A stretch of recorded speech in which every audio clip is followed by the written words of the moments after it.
Hey everyone, Paul here from freeyounow.com, and this is Driving with Paul, episode number 17. In this episode, I want to talk about how to blog about a topic that you're not an expert in. Okay? So this is this is actually a common question or a common belief that a lot of new bloggers have. It's a limiting belief, or it's an objection that they have in their mind when getting started with blogging, right? They think about various different topics that they might want to consider blogging about, and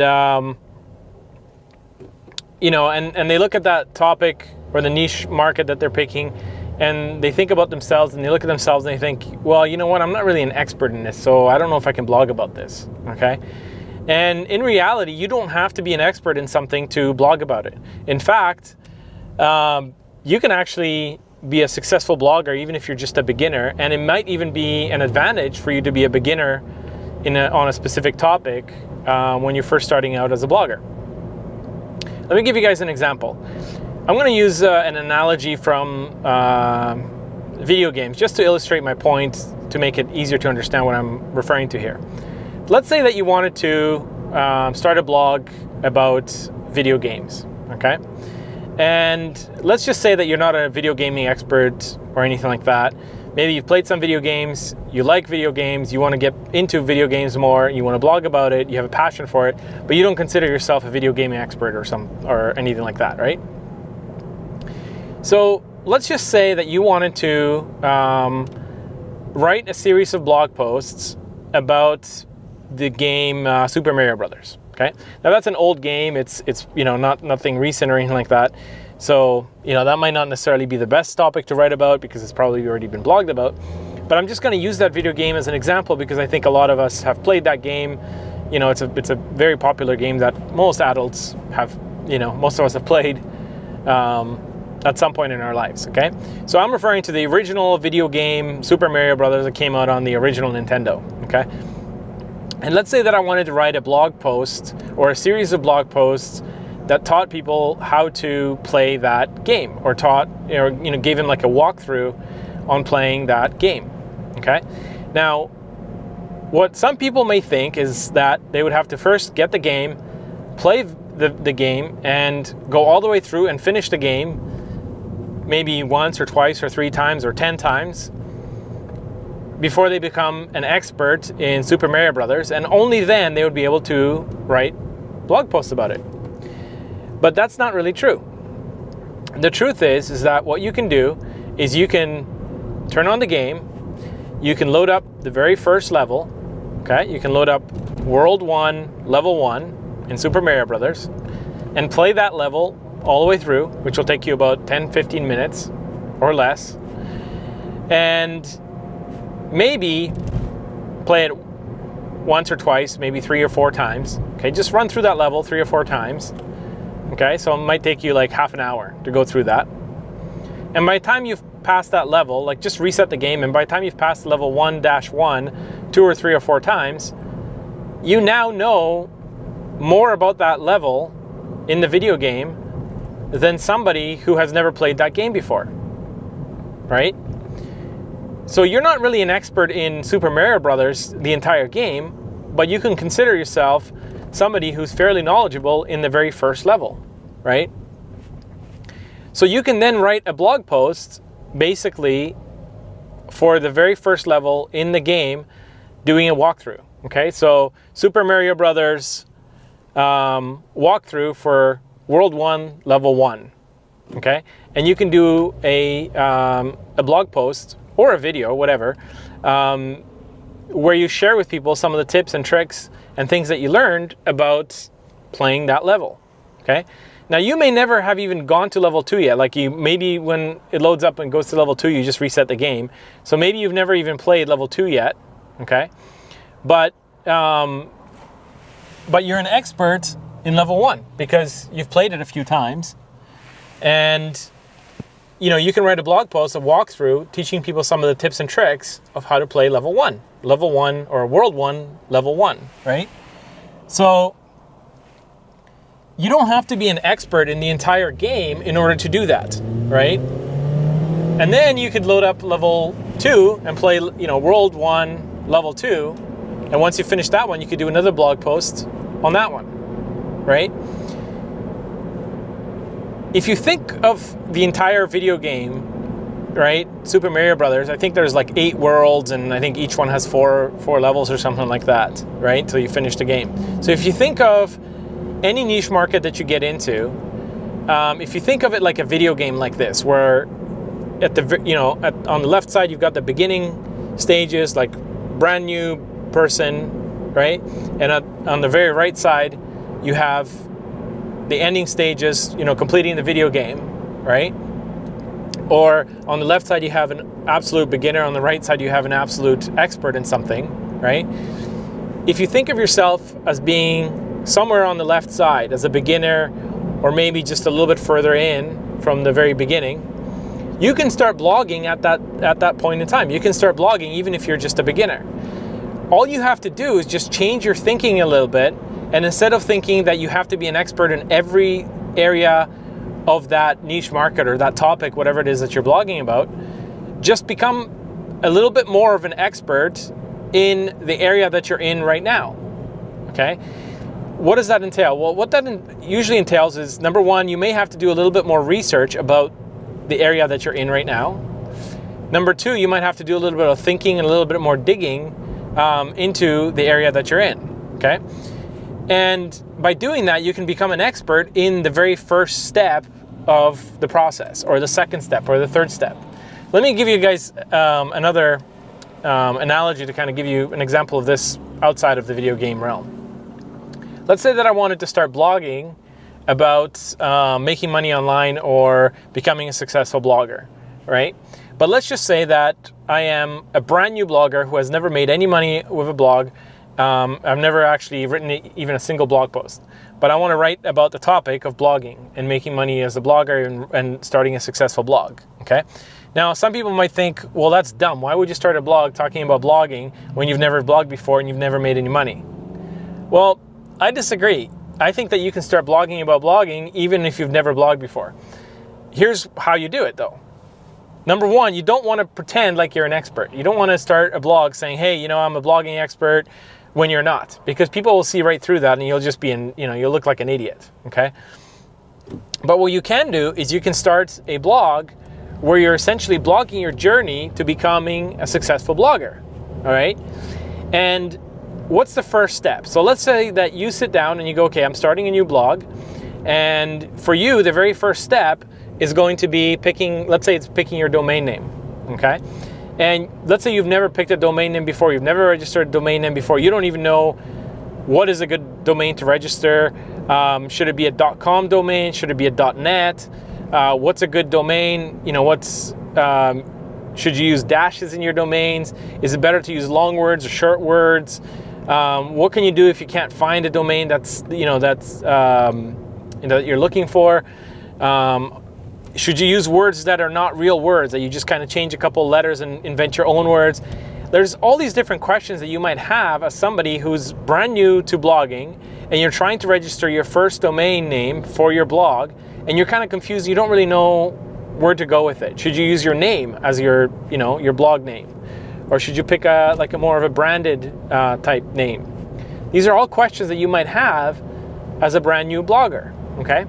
So what you can do is you can go out there, do a little bit of research, get some help from some people, right? Seek some answers, do a bit of research on other people's blogs, and find out different people's opinions on, what is the best way and what is the best type of domain to register. Which company do you use for registering a domain? What's the best one? Okay? And once you've gone through that process, you then go ahead and register your first domain, right? And you set up your blog on that domain. And now your very first blog post could very well be how to pick a domain for your blog, right? You've just gone through that process. You've done your research. You learned a little bit about domains and registering domains, okay? You've gone through that process. You learned some things. Let's say that you spent, 5 hours or 10 hours doing research on figuring out what's the best domain to register. and then you've gone through the process and you've registered your domain, you can now save somebody 5 to 10 hours of research by writing your blog post or recording a video, right? So you can write a blog post saying, hey, here's how to register your first domain name for your blog. And you can share with them, here's what I did. I went to, this registrar, I registered this domain. Here's the, I used the .com domain because of this reason. I tried registering my own name, but that was already taken. So then I decided to do this and this. And you go through and you essentially share your process and the story and the things that you learned about picking and registering a domain. And if during the process of doing your research, you found some articles or blog posts or videos or something like that, which gave you some ideas and answered some of those questions, you could link to those blog posts in your blog post. You could say, here's, such and such expert who I learned about domains and picking the perfect domain. Here's their article. And you can summarize what their article says in your thing. And then those people can go to their article if they want to. Or if there's a video that you watch, you can embed that video from YouTube onto your blog post and say, here's a video that explains it in more detail. But essentially what the video says is such and such. Summarize the video, right? And keep going through that article. Once you write that article and you publish it, you've now published your very first article about blogging. And so far, all you know about blogging is how to register a domain name, right? This is exactly the same thing as if, let's say you're playing Mario Brothers again, and all you've done is World 1, Level 1, but you've completed that level, you've gone through that process, now you've gone through that experience, you can actually blog about that, right? And it's the same thing in pretty much any niche that you're in. It doesn't really matter. Let's say that you want to become a musician, or you want to become a DJ, or you want to, be an artist of some sort, right? Any topic that you want to blog about, right? Pretty much anything that you have a passion for, that you want to blog about. It doesn't matter if you're a beginner or an expert, as long as you just start blogging about it. Take your journey that you're going on as a beginner and going through from beginner to intermediate to an expert and blog through that journey, right? And what's going to happen is you'll actually notice that a lot of people will start reading your content and a lot of beginners will start to be attracted to your content because you are a beginner as well, right? And a lot of times what happens is sometimes when somebody is an expert in something for a number of years, they kind of forget the questions and the struggles that beginners have with that specific topic or that specific niche or whatever it is that you're going to be blogging about.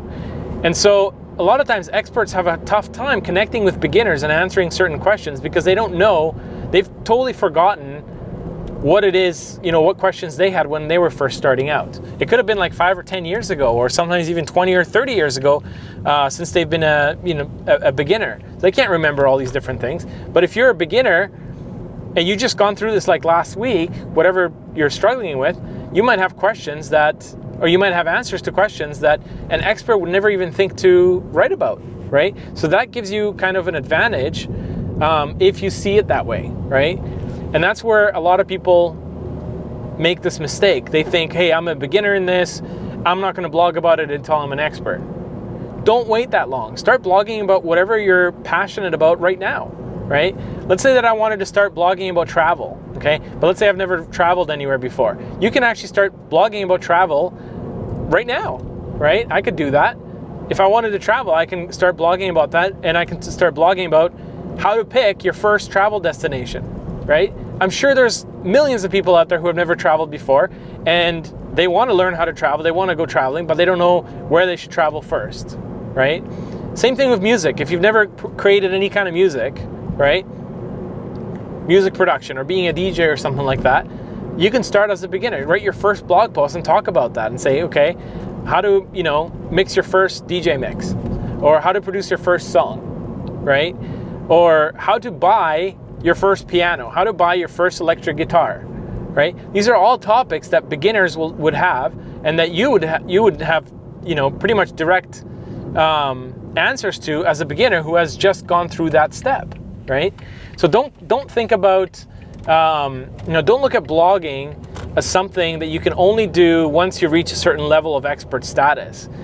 and then, you know, turn around and blog about it. No, you don't have to wait that long. In fact, if you wait that long, chances are you've waited too long and you're going to forget half of the stuff, if not more, that you had questions for as a beginner, right? This is what I did when I started working out about, 6 years ago. I did a workout called P90X from Beachbody. I started working out and I was a complete beginner. I've never done this workout before, and I did the first day of P90X, and guess what? I started blogging about it. On the first day, I blogged about P90X.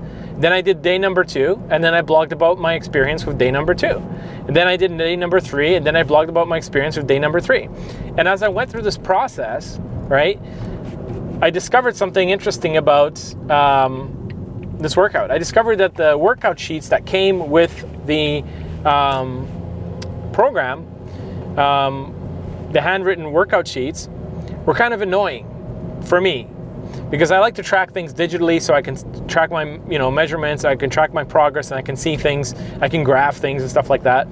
So I went looking for a spreadsheet to see if I can find a spreadsheet on how to track my workouts. Okay, I couldn't find a spreadsheet. So what I did is I created my own little tracking spreadsheet for P90X, okay, and I started using it. And after about a week of using it, I realized, hey, this is actually a pretty cool spreadsheet. So I posted it on a couple of forums related to this product. I said, hey guys, I created this little spreadsheet. If you guys like it, here you go. You can download it here, okay? And a bunch of people downloaded it, and they're like, oh my God, this is awesome. I love this spreadsheet. You should, actually, they didn't say that. They just said, okay, this is a great spreadsheet.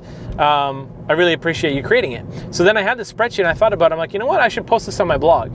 So that's what I did. I posted the spreadsheet on my blog, and I put a little banner up and I said, hey, if you guys want to download my free spreadsheet, here it is.